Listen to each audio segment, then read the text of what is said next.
This is ContactTalkRadio.com. Consciousness in action. And you are taking action into your consciousness by tuning into Contact Talk Radio. And on TuneIn.com, Ping.fm, and UpSnap Mobile. Contact Talk Radio. Long ago, before this day's confusion did begin, throughout the stars did we go wandering. Distance was no barrier, and time it had no hope. Free to come and free to go. Free to come and free to go. Open up the book of... Hello, everyone, and welcome to Karmic Evolutions, Astrologically Speaking. I'm your host, SHERI HORN HASAN of Karmic Evolution Astrology, coming to you on May 19th, 2022, from Contact Talk Radio. Just a quick reminder that this show aims to bring you the truth about astrology and your soul's karmic evolution. First, before we get started this week, my usual housekeeping stuff, which is to tell you again that you can listen to Karmic Evolution's Astrologically Speaking podcast anytime by simply going to my website at karmicevolution.com and clicking on the upper right-hand portion of the banner labeled podcast. And from there, you can scroll down the page. You can access it live as it's happening, or you can hit the past recordings and listen to older shows, and or search the archived listing for past shows that you might have missed, or to which you'd like to listen again. Separately, please follow me on my Facebook page, which is called Karmic Evolution for Your Soul, and where you can find my usually weekly, but if not weekly, definitely my lunation posts every other week on Facebook. I've also recently started posting on Instagram. Yes, I'm old. I'm getting there. Never mind TikTok. Okay. But in any case, you can look for me on social media. That's the whole point. The Instagram page doesn't allow me to write as much as I usually do, so it's a little bit more of a consolidated piece. But feel free to join me there, follow me there as well. And then finally, I am offering my 1-hour discounted Karmic Evolution Natal Insight reading, as usual, to listeners for only $99. And that reading, as I've noted before, is for those who are interested in astrology and who want to learn more about the true meaning behind their individual birth chart or natal horoscope. And that's because that is essentially a snapshot of where the planets were exactly, the exact position of the planets at the precise moment and location of your birth. And the horoscope or the natal chart reveals a great deal about you. So if you'd like to use that chart as a tool for soul growth, a Karmic Evolution Natal Insight reading can be tremendously helpful for you to learn your soul's true purpose, why you're here, how to move forward to your highest destiny in this lifetime. It can also uncover patterns of behavior that originated earlier in this lifetime and or during past lives, which may be affecting your current relationships, your current career or job choices, your finances, and or your health. But these may be patterns of behavior that no longer serve your soul's true karmic journey in this lifetime in terms of moving forward away from any negative past karma and into creating a more successful and happy future karma. It can also provide you insights into what specifically tripped you up in the past. Here I'm talking about soul level, understanding and soul level growth, and how to entertain new perspectives in order to gain greater awareness through astrological insight that can bring, again, greater happiness and more satisfaction into your life. And all of this is easy when you take advantage of my 1-hour discounted Karmic Evolution Natal Insight reading for only $99. Simply email me at SHERI, that's SHERI, at karmicevolution.com, and we'll get your reading set up as soon as possible. At almost half the regular price, I like to say that conscious awareness has never been so easy or so affordable. Okay, so let's get into this week's Astro news you can use. I'd like to begin today with a review of the last set of eclipses from between April 30th and May 16th, which was really only a couple of days ago. And that eclipse occurred late on the 15th if you're on the West Coast, and very, very early in the morning on May 16th if you're on the East Coast. And let's talk about what's been brought to our attention that was previously hidden or eclipsed from view. Now, clearly, we've been witnessing, ever since the transiting karmic nodal axis shifted into the Scorpio South Node and Taurus North Node since January, and here I'm talking about the true nodes, both the rising intensity within society, and remember that Pluto, which rules Scorpio, is a collective planetary influence, as well as one of societal reform, and that, this rising intensity within society is related to society's values and how we deal with issues around that coming into the forefront now.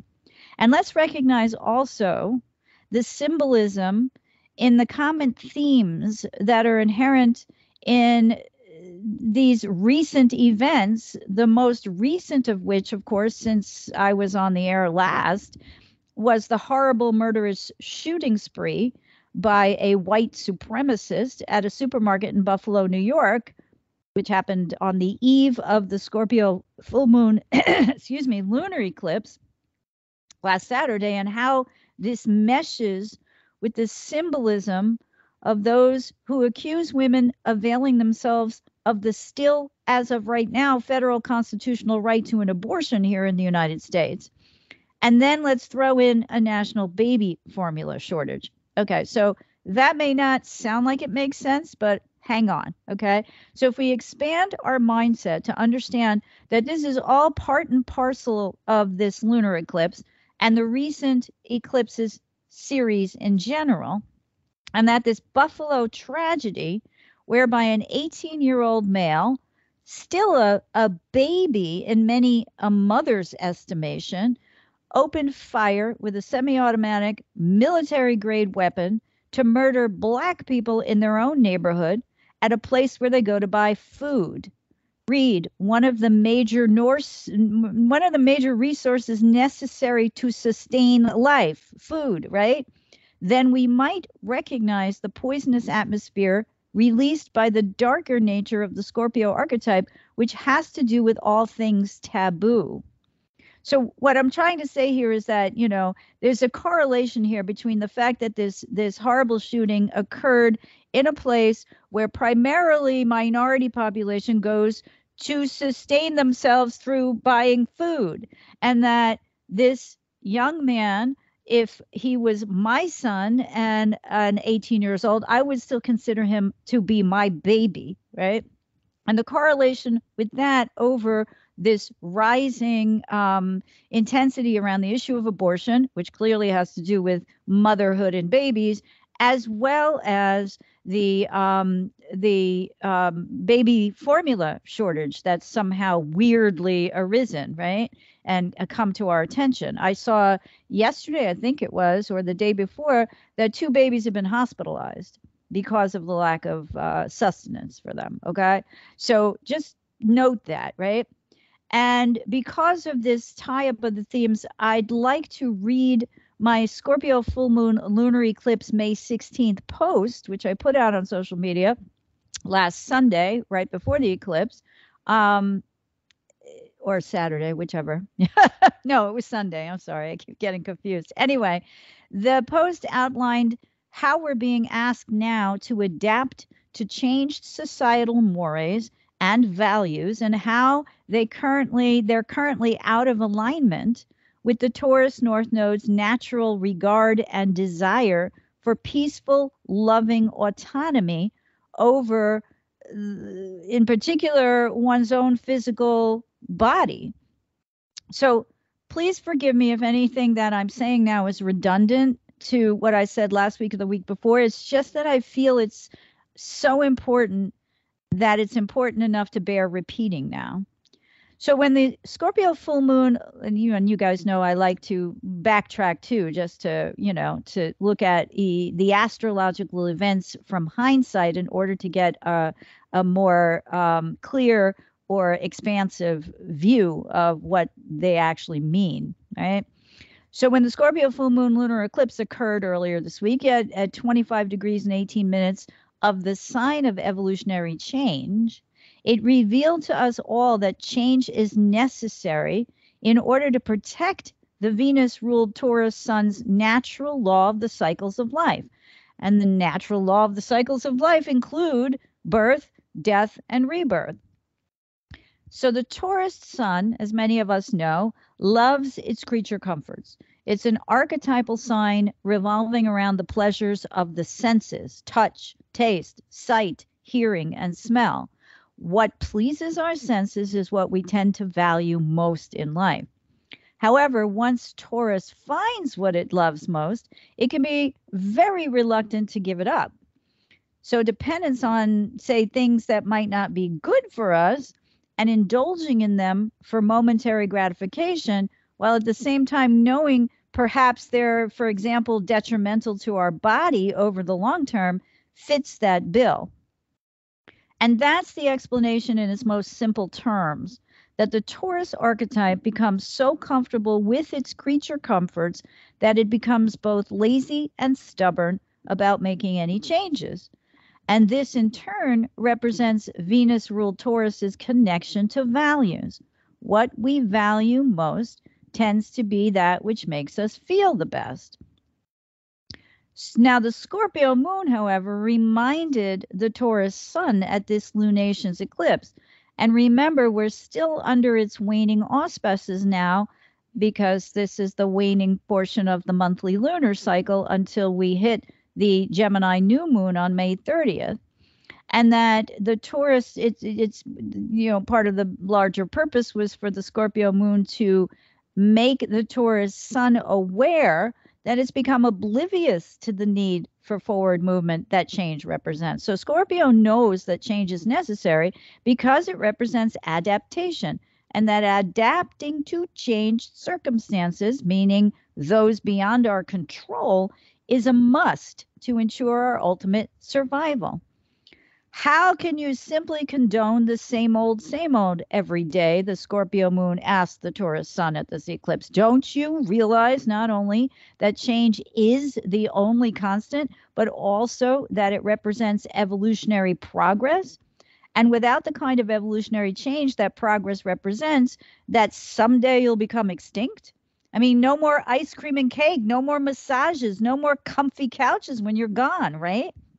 So the Scorpio moon was backed up here by the longer term transit of Uranus, which has been moving through Taurus since 2018 and will do so until around July of 2025.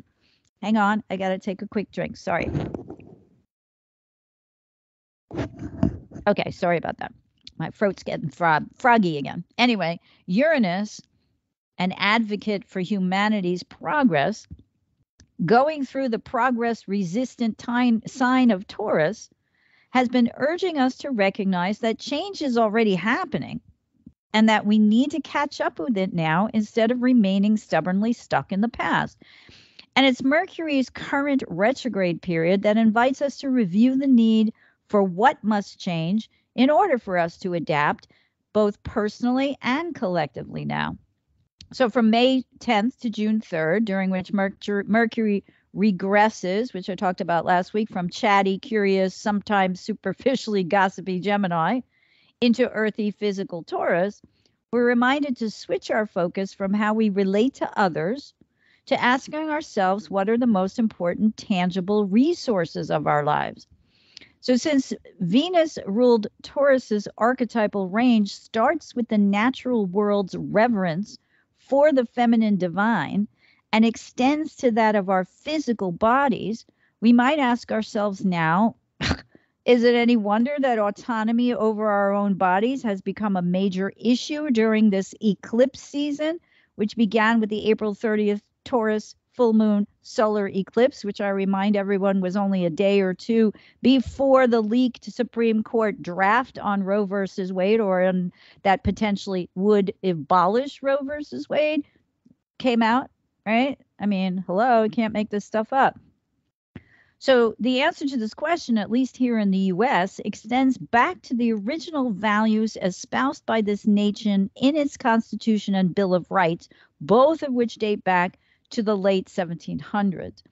And this original document, or these documents, cited by many of the Supreme Court's current quote-unquote originalist justices in many of their recent decisions, clearly did not include equal rights for all in practical everyday terms. However, the values of this nation have changed over the years.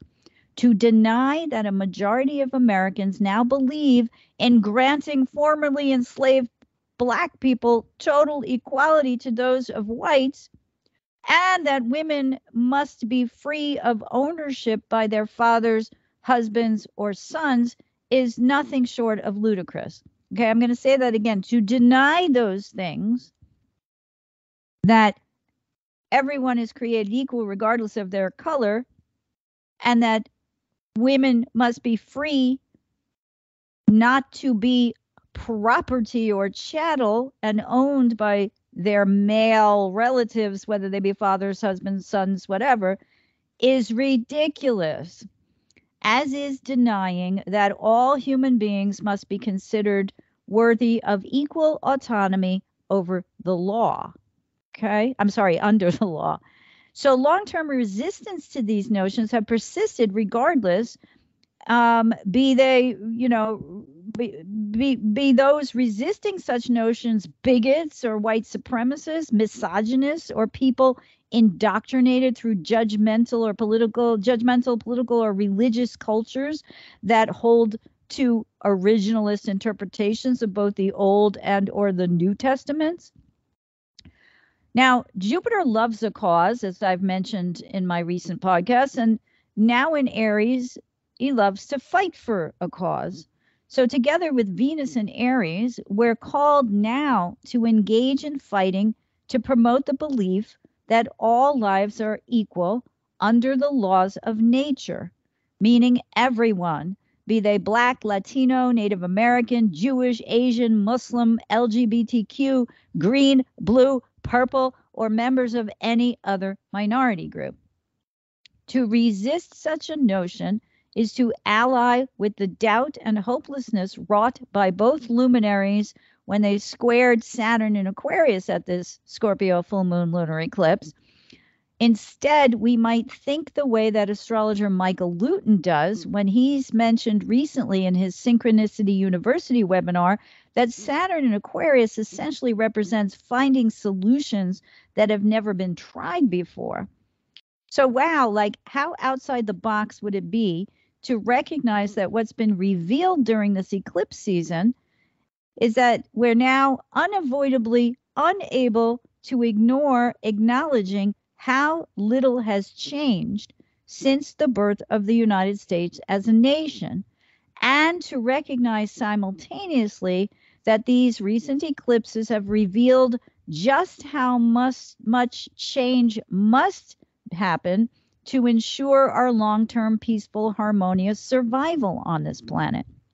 So if we're paying attention, if we're striving to become more conscious, here's how this lunation is calling us to release our resistance to, among other topics, the notions that we must change our conceptual thinking that man-made laws can ever trump those of Mother Nature's, and that such arrogance or hubris will always result in what Jungian astrologer Liz Green calls in her book, The Astrology of Fate, and here I quote, some kind of impersonal super Olympian law that punishes hubris and restores the eternal order which the aggressor sought to violate. I talked about this last week or maybe the week before, but essentially what I'm saying here is that, it is hubristic for any man-made laws, whether they're made,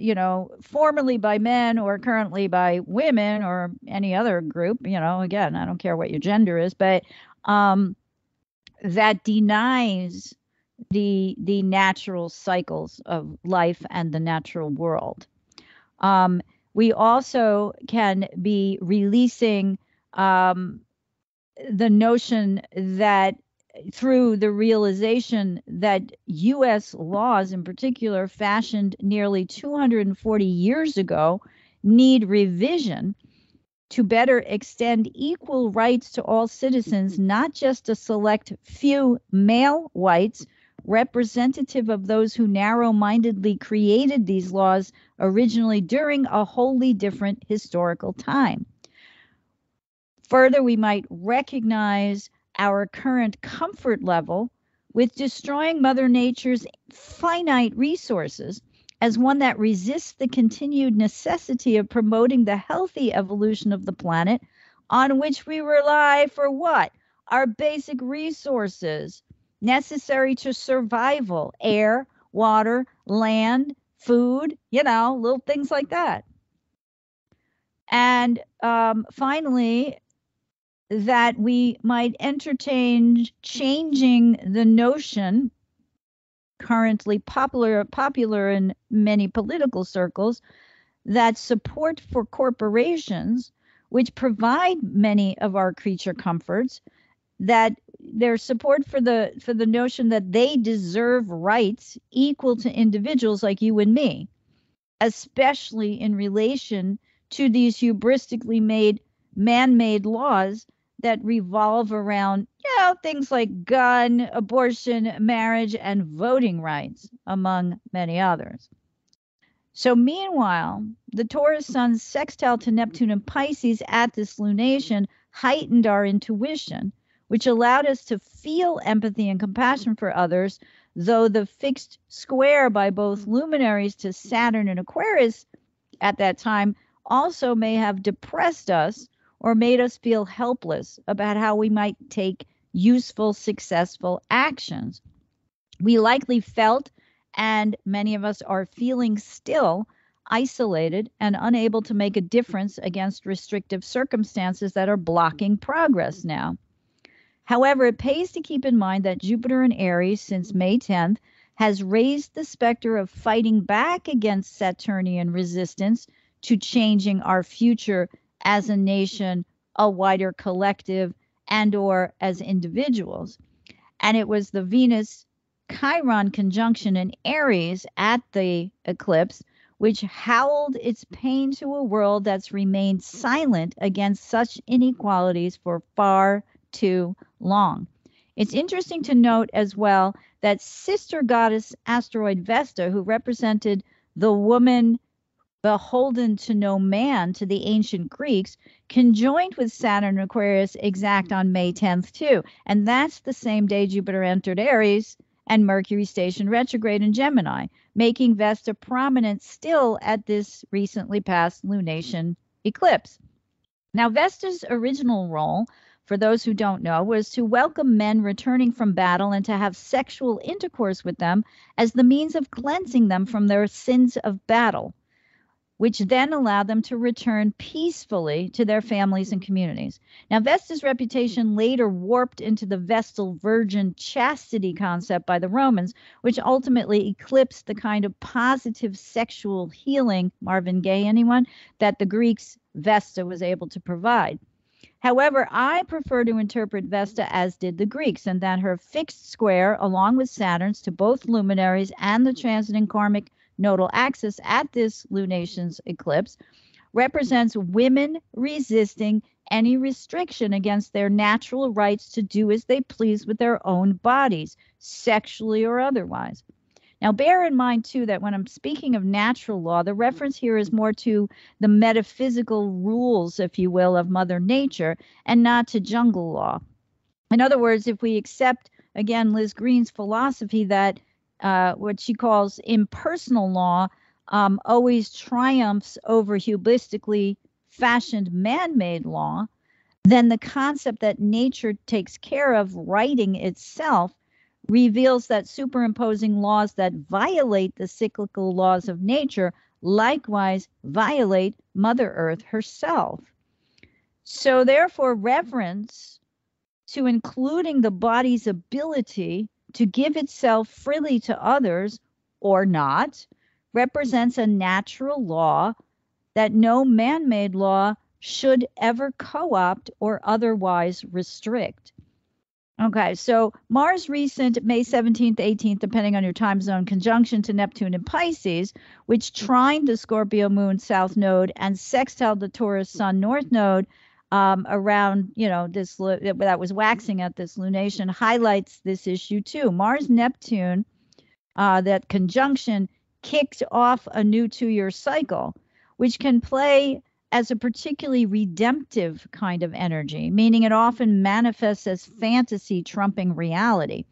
Yes, it can be a higher spirituality. That's always true when Neptune's involved, but this kind of redemptive energy can be more often true when it comes to the topic of sex, because Mars represents the archetypal masculine animus of its natural sexual energy, right? So the traditional interpretation of a Mars-Neptune conjunction involves weakness, illness, addiction, dislike of work, and fanaticism. And modern psychological astrologers, however, will attribute to this energy an unconscious attempt to return to Eden or paradise lost, from which all those guilty of mortal sin have been ejected. Read all humans, right? We're all guilty of mortal sin at birth, according to our religious indoctrination, or many of our religions' indoctrination. So the Scorpio Moon's water trine to this Mars-Neptune conjunction and its trine to the Scorpio South Node at the lunar eclipse presented an easy path to disappear into the kind of fantastical thinking that eliminates sex from Mother Nature's cyclic reign over birth, death, and rebirth. And in doing so, it bans avoiding anything related to sexual pleasure as the real ticket into heaven. In other words, stay away from sex because it's a mortal sin, and if you engage in it, particularly out of wedlock and yada yada, then you are not getting into heaven, based on what we'd already been taught to begin with. And this is the argument made by the moon square to Saturn and Vesta, which then places imposing a hubristically influenced heroism that saving unborn quote-unquote babies reigns supreme as a moral imperative for entrance through the pearly gates.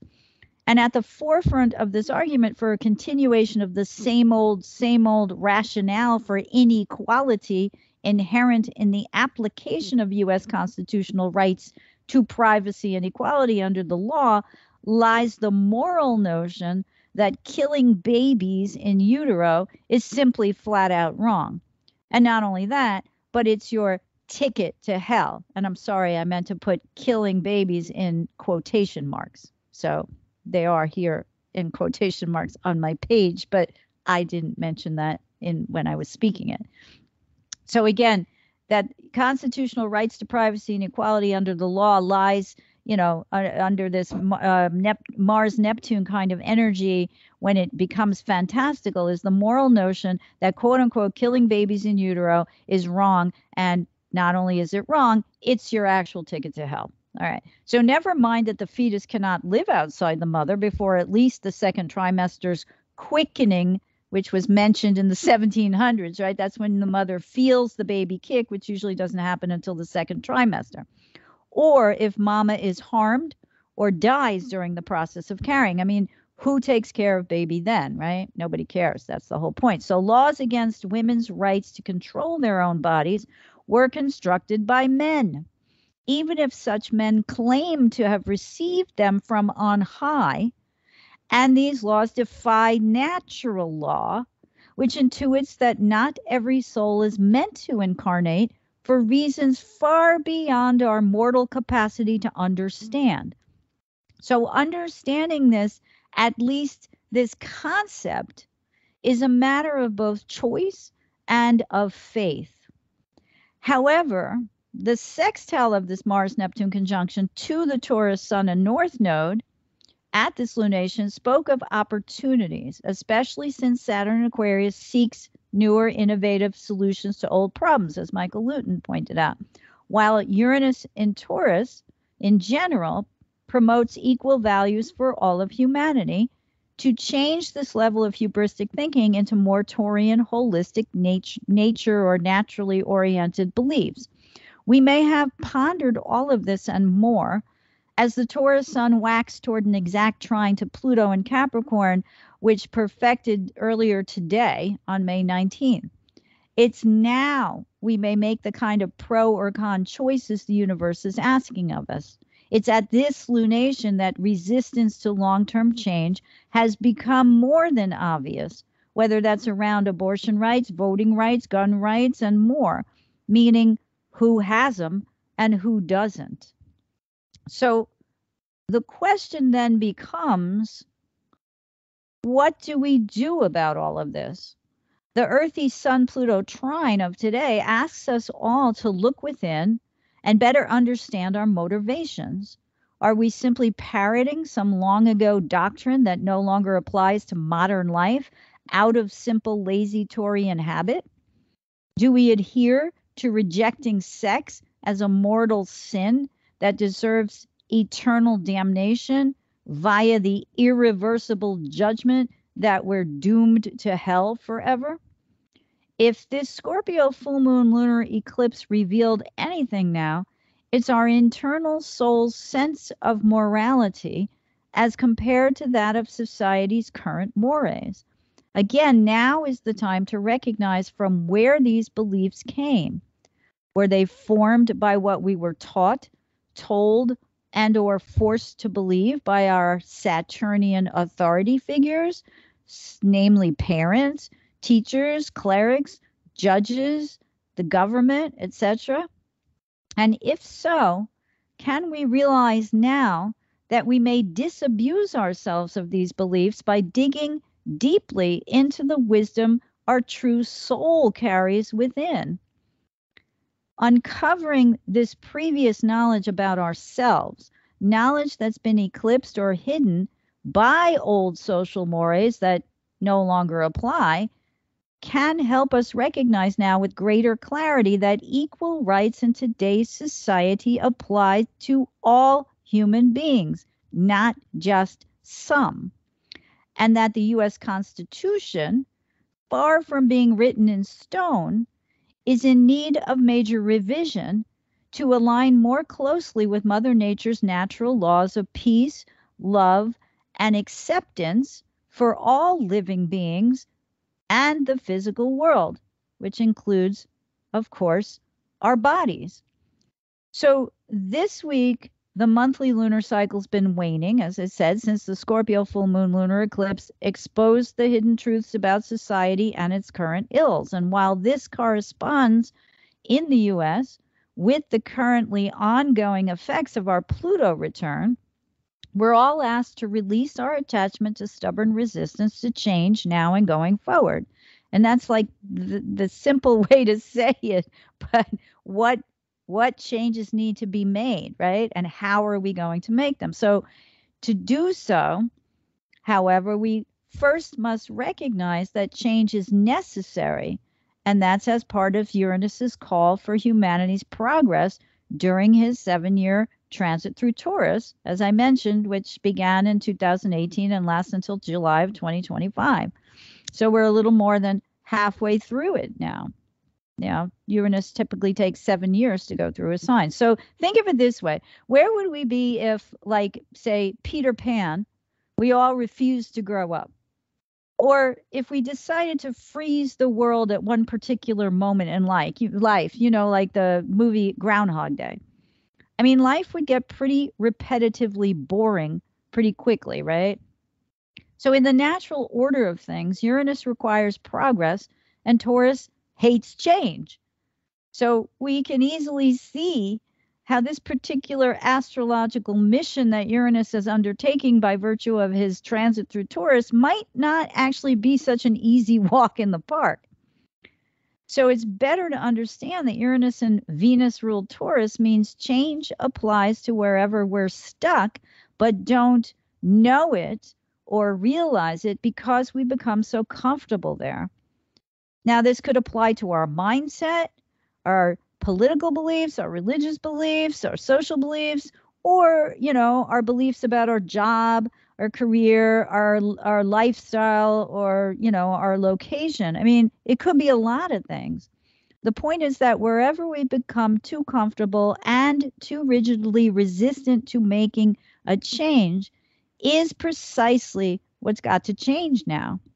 Now, that doesn't mean we have to throw away our comfy couch or, extra food stashed away in our well-stocked pantry. But it does mean that finding ourselves in short supply of certain things, and, this actually goes back in terms of Uranus transiting through Taurus to the beginning of the pandemic in very, very late 2019 or very early 2020.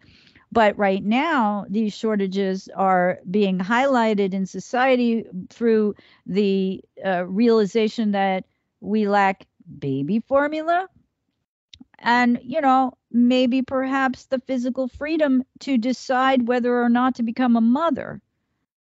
All these are the kinds of things. And then, of course, that maybe we need to regulate guns. Hello, right?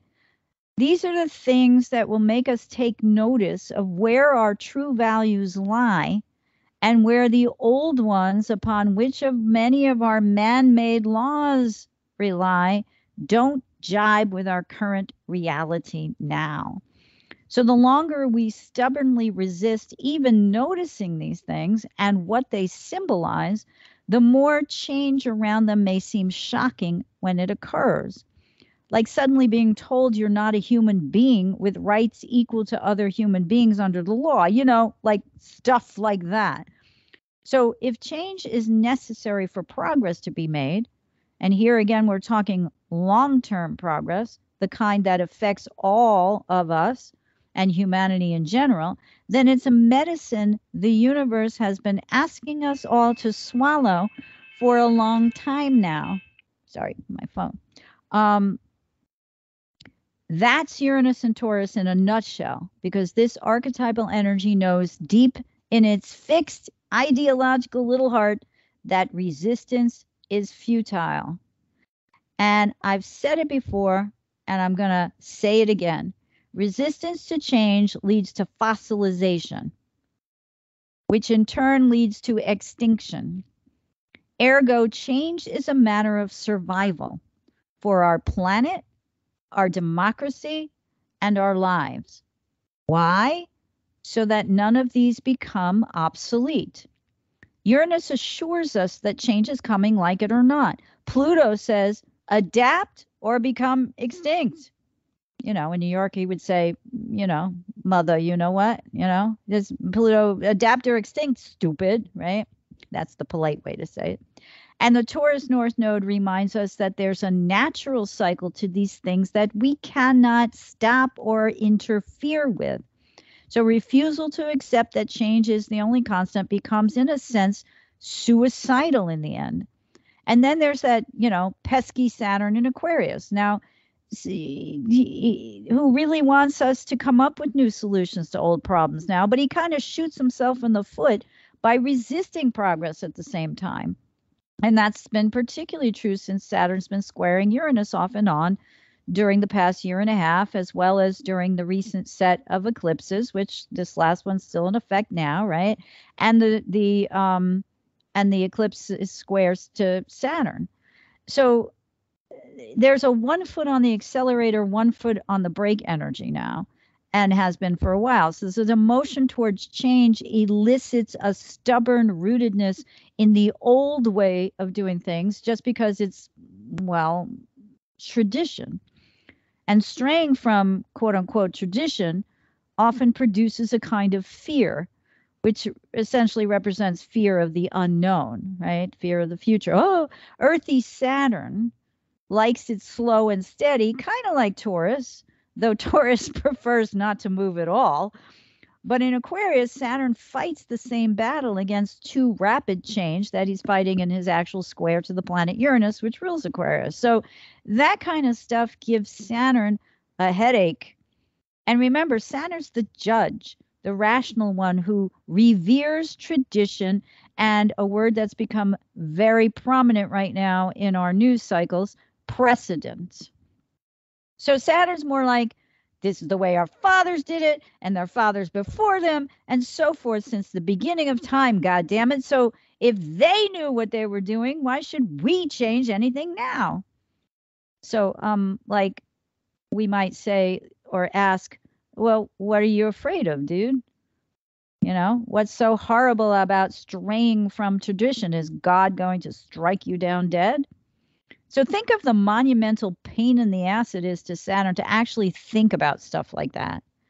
So like if we change that, it will then change this. And if it changes this, then, and that's how, you know, Saturn gets caught up in this kind of mental labyrinth that becomes like a nightmare scenario for him, right? He's trying to like figure all this stuff out, and he wants to be successful, and he wants to keep his reputation.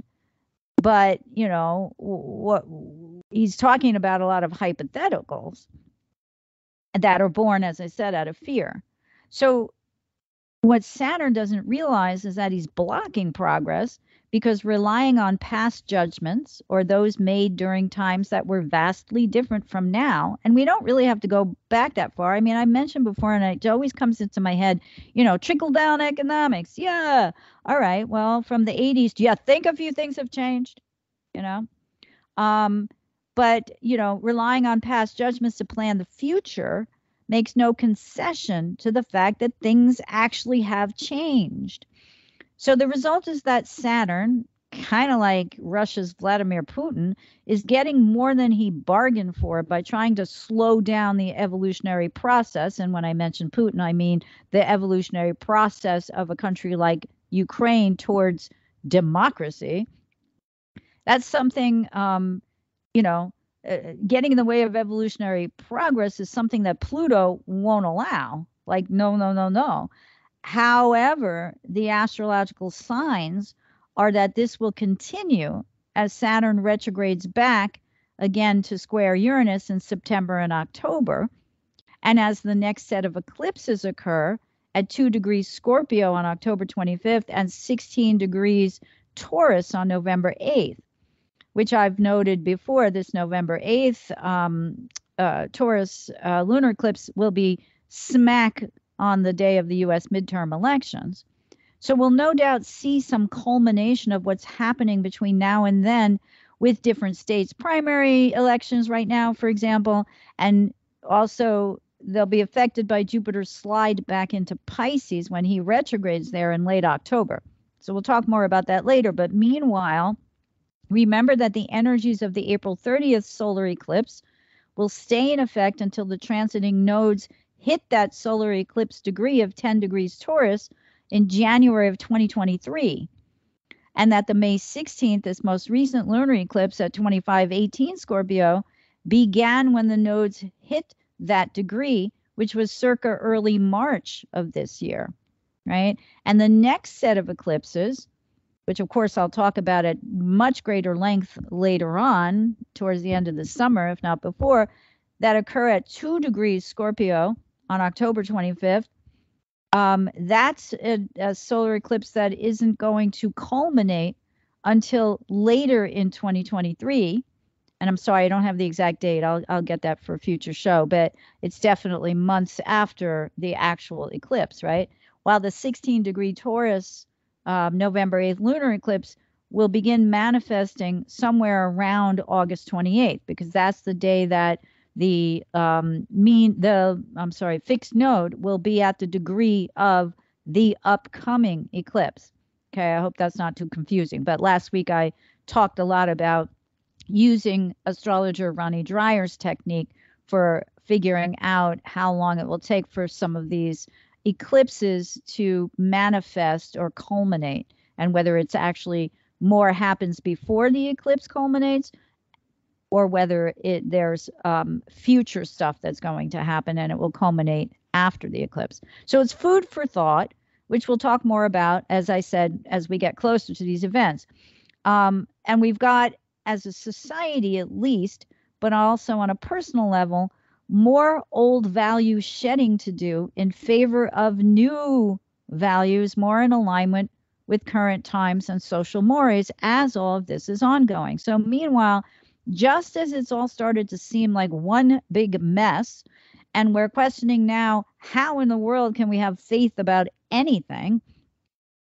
The Mars-Neptune meetup in Pisces, which occurred just the other days on March 17th or 18th, called us to refuse the temptation to run toward the escapist route. I mean, if we start thinking we're all doomed at all costs, then who's going to give a damn about voting rights, right? So Jupiter and Venus in Aries now invite us both to mobilize and fight for a super important cause. And the ultimate cause is survival. And meanwhile, the Taurus Sun's earthy trine to Pluto and Capricorn, which, as I said, manifested or perfected earlier today, May 19th, provides us the will to dig deeply, to excavate from our most inner psyches what actually motivates us, what really drives us. And the combination of those energies then assists Mercury retrograde sextile to Jupiter, which also occurs later today, May 19th as well, because it drives us toward future planning through our ability to better see the bigger picture as it's laid out before us. I always say, Mercury's retrograde is right now in Gemini, and that's the small picture. Or that's like the elementary building blocks, right? But Jupiter is like the eagle soaring above that can see the whole plan. It can see the patterns. It can see the bigger picture. And that in turn provides us with a higher meaning. So since Mercury's retrograde in Gemini still, we're still reviewing our old plans in order to discern the future, the larger futures, what we want the larger future goals, views to be in order to increase our potential for successfully carrying them out. So when the sun enters chatty, curious Gemini on May 20th and joins Mercury retrograde there on May 21st, it's a good time to both renew and review conversations about what needs to change now and why.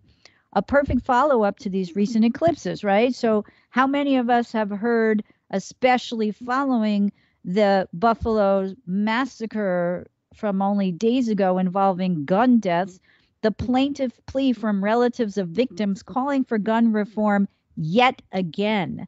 How many deja vu situations does our society need before we become so exasperated that we finally begin to not only call out those responsible for stubbornly and greedily refusing to listen to their constituents and favor their corporate campaign funders instead? And when Mars in Pisces sextiles Pluto on May 22nd, there will be even greater opportunities to revise, amend, or rewrite our original plans to be more in alignment with our future long-term goals. This transit can give us the energy to forge ahead now, even as Mercury retrogrades back into more peaceful partnership-oriented Venus on May 22nd, too. As already mentioned, Venus's retrograde back into earthy Taurus reminds us to start thinking about what are the tangible resources of our lives and how do we need to strengthen and or protect these. Obviously, what's going on in the news right now over the past couple of weeks since these eclipses tells the whole story. Now, money, which is often related to Venus's Taurus and its rulership of the natural second house, is simply a symbol of value. It's representative not of, it's representative and not real, in other words. It's an image. It buys us what we need. Money buys us what we need to feel secure. And the second half connotation brings up work or what we do to earn a living to secure the resources necessary for our long-term survival. So given that the current eclipse season aligns with the transiting karmic Scorpio South Node and Taurus North Node, we can surmise that this review now will become even more important as it continues through 2023, when all of Mercury retrogrades will simultaneously be fully in Earth signs. Forewarned is forearmed, right? The Sun sextiles Jupiter in Aries, while Mercury retrograde sextiles Mars in Pisces on May 23rd. And the former is an excellent time to be with friends and to examine our goals and plans, particularly as they relate to business. So obviously, this whole period with Mercury retrograde, as always, but with some of the other things I've mentioned, is review, right? Examine. Don't move forward yet. Just make your plans. Last week talked about Jupiter in Aries, right? And saying that, it's a time to plan the mobilization. We see it going on all around us. So the Mercury-Mars sextile allows us to take fortuitous individual action and to work hard to advance ourselves individually. It's a good time to make your case to others and to successfully convince them of your point of view without receiving an argument. And Venus, still in Aries, sextiles Saturn in Aquarius on May 24th, emphasizing that our duties and obligations vis-a-vis our current relationships and to try to it's a good opportunity for us to come to a better understanding of each individual within a partnership's expectations. And that should not prove difficult during this transits aspect, which culminates on May 24th. Now, Mars enters its own sign of Aries May 24th, and it's separating from its conjunction to Neptune and Pisces and making its way to start a new 2-year cycle when it conjuncts Jupiter. And that I didn't put the date, but that's happening in hang on a second, because I'm almost out of time. So when is Mars conjuncting Jupiter? I think it's next week on, is it next week or the week after? Hang with me. Oh, I hate to rush. I'm a Taurus. It gets me so confused. I think it's at the actual June 16th new moon, Gemini new moon. It's the 15th. No, that's Chiron. Well, it's coming. I'll clarify it next week for sure. But the point is that when Mars hits Jupiter, when Mars hits Jupiter, it also starts another 2-year cycle, right? And that frequently when there's frictional aspects and the conjunction is considered frictional, we might experience explosions or expansively martial actions. There's a war going on in the Ukraine that often happen suddenly and take us by surprise. So stay tuned for that. Oh, I see. No, it's not. Okay, never mind. Anyway, finally, to sum up, Mars retrograde sextile to Pluto, Mercury retrograde sextile to Pluto and Capricorn on May 25th can make it easier for us to ferret out answers about how we feel right now about all of these important issues that touch our lives. And especially the life or death one, if you catch my drift. So this aspect presents us an opportunity to learn more about our inner workings in order to become more self-empowered. All right. So to sum it all up, it's time for change, people. It's like, how many times can we go the same, do the same things and expect different results and not understand that that's the definition of insanity, right? How many times can people use the same arguments defending old traditional values that no longer apply to the current society, right? We can't keep saying we don't think that Black people are equal. We can't say that Latinos aren't equal. Excuse me, made me sneeze. We can't say that women aren't equal. All right. I'm going to mention something that I've been reading recently. I have about 2 minutes left, and that's a book that was put out by a Black journalist named Elie Mystal, Mystal, who's a justice correspondent for the publication called The Nation, which is a liberal publication. And he wrote a book called something like, because forgive me, I don't have the exact title, the Black Guy's Retort to the Constitution. He's a Harvard-educated He's not a lawyer because he actually never got barred, but he's a graduate of Harvard Law School. And he talks about how the Constitution gives voice to equality, but in reality adheres to the old values of white rich men from the late 1700s. So his book is, number one, enjoyable. It boils down some of these constitutional concepts to their very basics, and he's very, very funny in the process. So I highly recommend it.